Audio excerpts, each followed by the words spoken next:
Good morning, gentlemen, and happy Monday. Today is May the 4th, and may the 4th be with you. Get it? Get it? Force, mass, acceleration. Yeah, all right. Well, anyway, you'd have to be a fan of both Sir Isaac Newton and George Lucas to get that, I suppose. But anyway. So today we are going to start a brand new unit, and that unit is all about waves. This is a fairly long unit because there's a lot to talk about. We're going to talk about waves in general and then eventually sound and light. But before we get into the details of particular kinds of waves, let's spend a little time talking about the general characteristics of a wave. So, what do we know about waves? Well, there's a number of things that we can play with here. First, a wave is a mechanism of transferring energy. And energy can be transferred in two different ways. Right? The first is through matter, and that's essentially what we've been talking about this entire year so far. We've talked about momentum, collisions, momentum in collisions. We've talked about electricity, right, which is the movement of electrons, which is matter, from one place to another through a conductor. But energy can also be transferred using waves, where there's no transfer of matter at all. All right, and examples of this are sound. Sound is not a particle. It doesn't travel from one place to another. Light is not a particle per se. It does not need matter to travel from one place to another. Radio waves and even ocean waves. Now, wait a minute, you say the ocean's made of water. That's matter, right? But really, except at the shore where the waves are breaking onto the sand, when you're sitting in a boat, the boat goes up, the boat goes down, the boat goes up, the boat goes down. The waves go forward, right? That's the movement of the energy, but the matter itself is staying in the same relative position.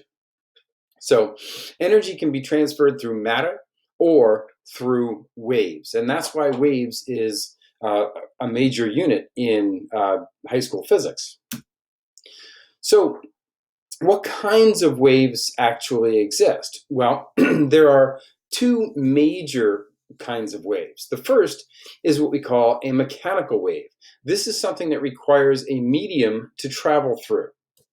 All right, a wave in a spring. Now, this, by the way, is what that huge spring in my classroom is for, but unfortunately, we're going to miss that. But in any event, you send a wave, right? The wave is moving back and forth, but where's the spring going?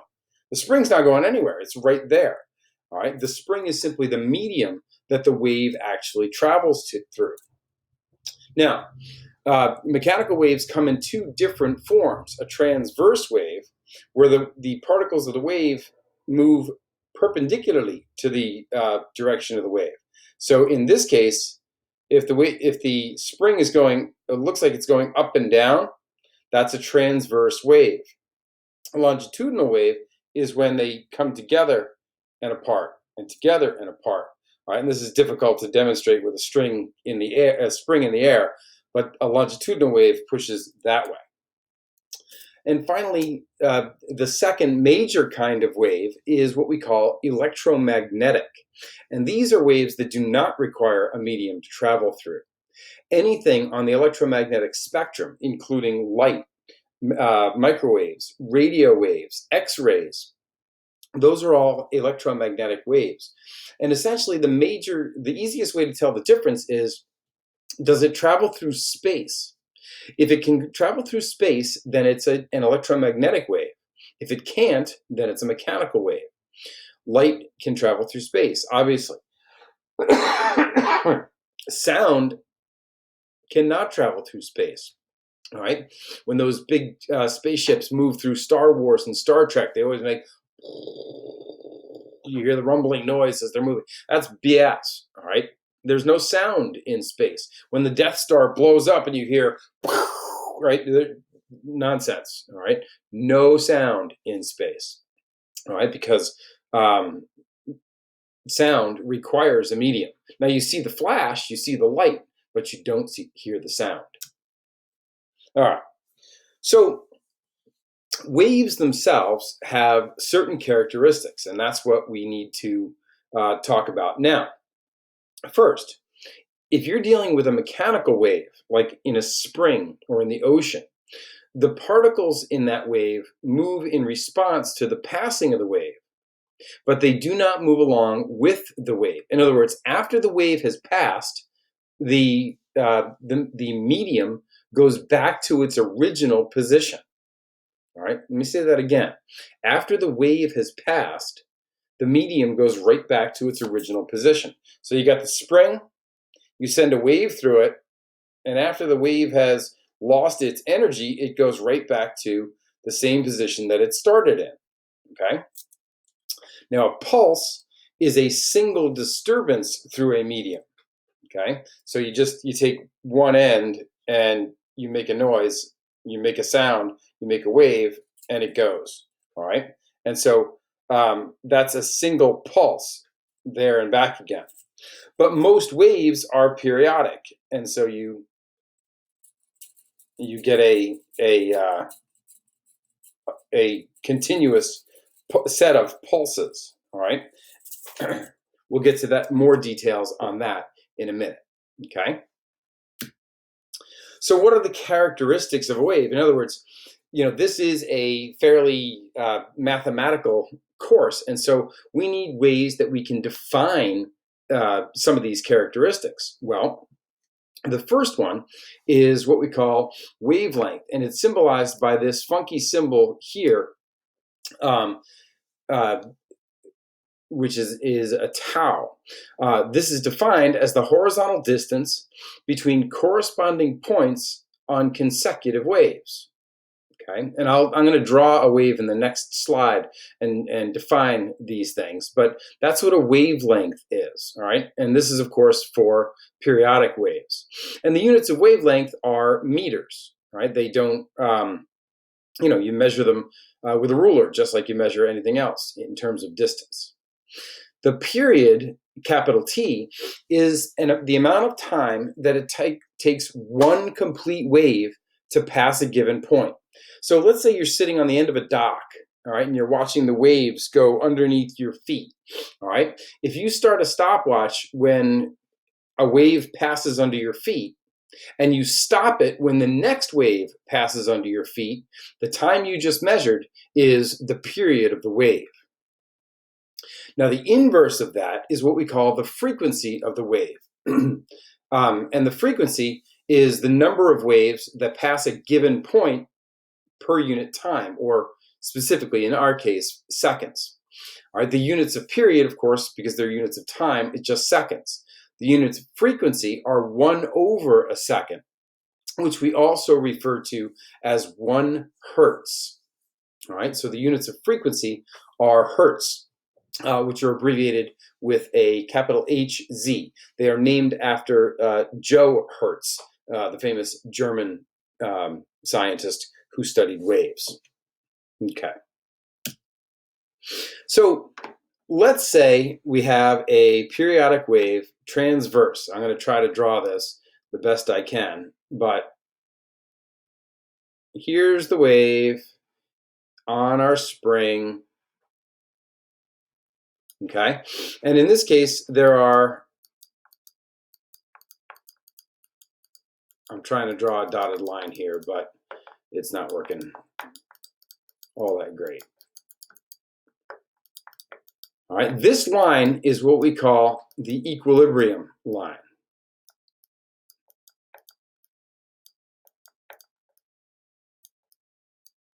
Okay. So, if I was to take and measure from here to here, this would be one wavelength. Okay, that would be one wavelength. Now, if I was to measure from here to here, this would also be one wavelength. If I was to measure from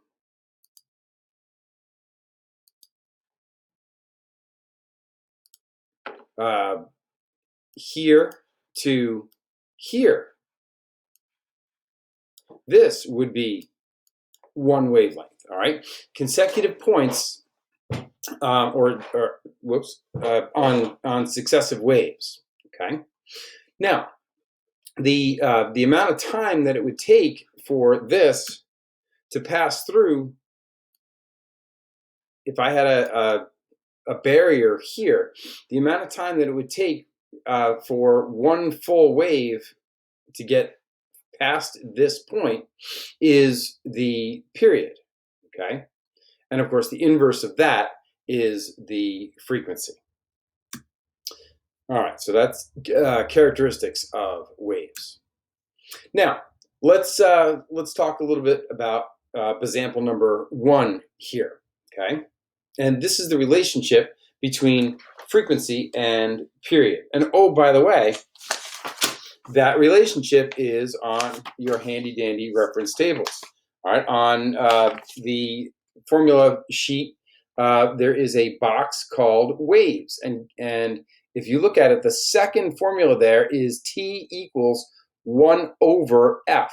All right, that's the formula for the period and for frequency, by the way. All right, you can see that formula located right here.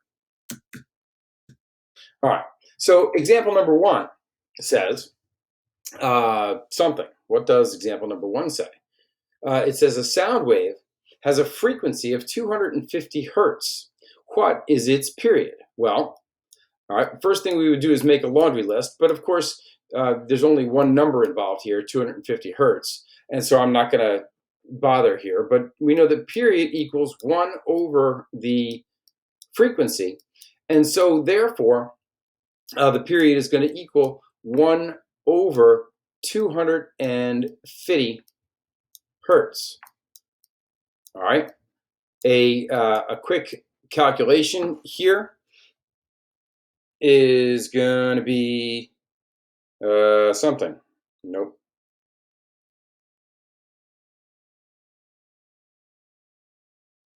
Where is my calculator?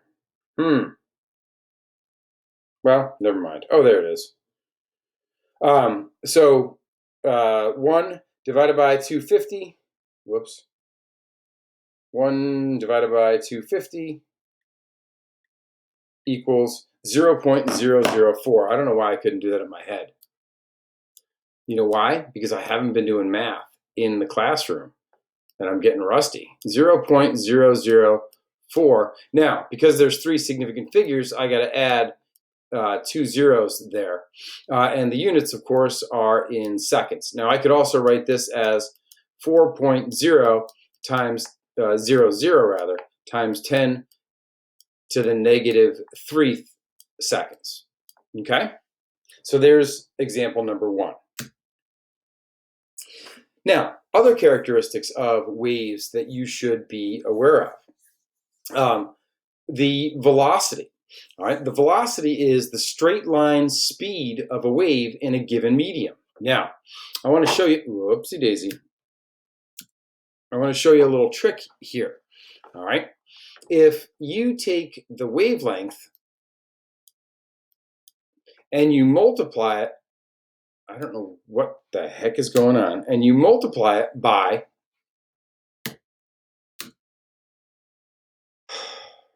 the frequency, and look at the units, it's going to be meters times 1 over a second, or meters per second. And so therefore, in order to figure out how fast a wave is moving, all you have to do is multiply its wavelength times its frequency. Okay?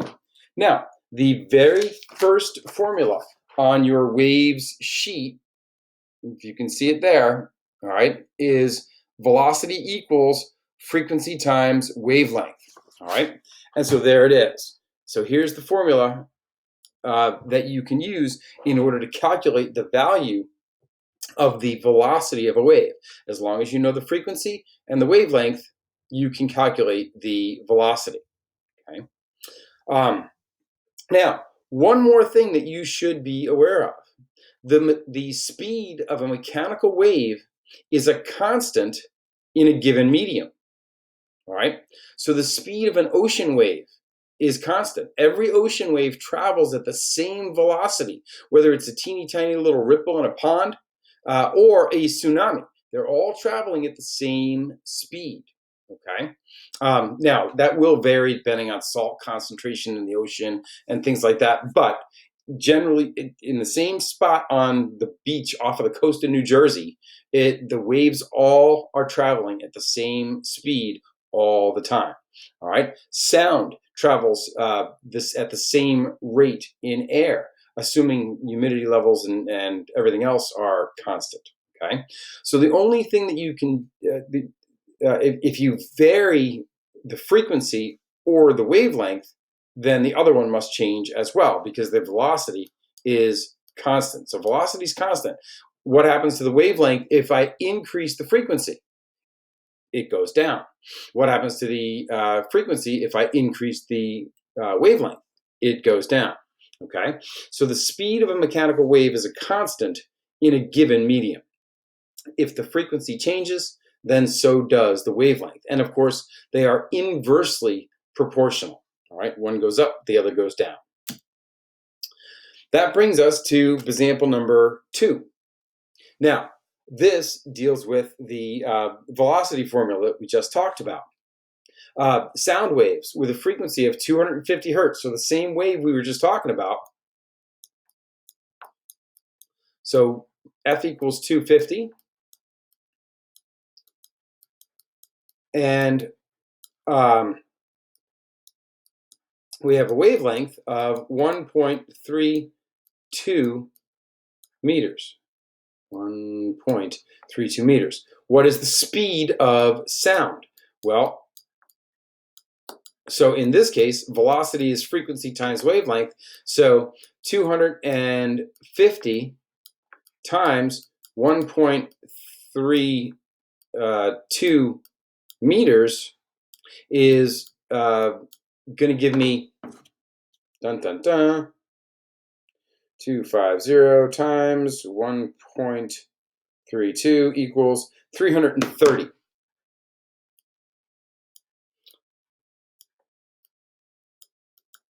meters per second. Now, that, my friends, is actually a constant because the velocity of a wave is constant. So, guess what? One more little trick, okay? If you look up the speed of sound in air on the front page of your reference tables, notice it's at standard temperature and pressure, you'll find that it's 331 meters per second. All right, so I was off a little bit because I used rounded numbers, but it is there. So if you're ever asked to do a problem that involves sound, you're given the speed. You have the speed with you. It's on your reference tables. Okay? All right. Okay, more characteristics of waves. How do we tell if a wave is a little teeny wave or a really big wave, whether it's a ripple in a pond or a tsunami? Well, that definition is that of amplitude. All right, and amplitude is the maximum displacement from an equilibrium, crying out loud, equilibrium point. Okay, and so let's say here's one wave, here's the equilibrium point. The distance that represents the amplitude is this distance here. So this is A. And of course, this would represent negative A, all right, the opposite amplitude. It's in the opposite direction. But in a fascinating aspect of this is that the amplitude of the wave, which is really just how much energy the wave has, it does not affect the wavelength or the frequency or the period or the velocity. All right, all it tells you is how big the wave is or how tiny the wave is. All right, it just characterizes the energy of the wave. It does not have an effect on any of the other characteristics. Okay. Your homework, gentlemen, for this evening is to do questions 1 through 4 on the homework sheet. Now, I will post the homework sheet on the topics page for May the 4th. Be with you.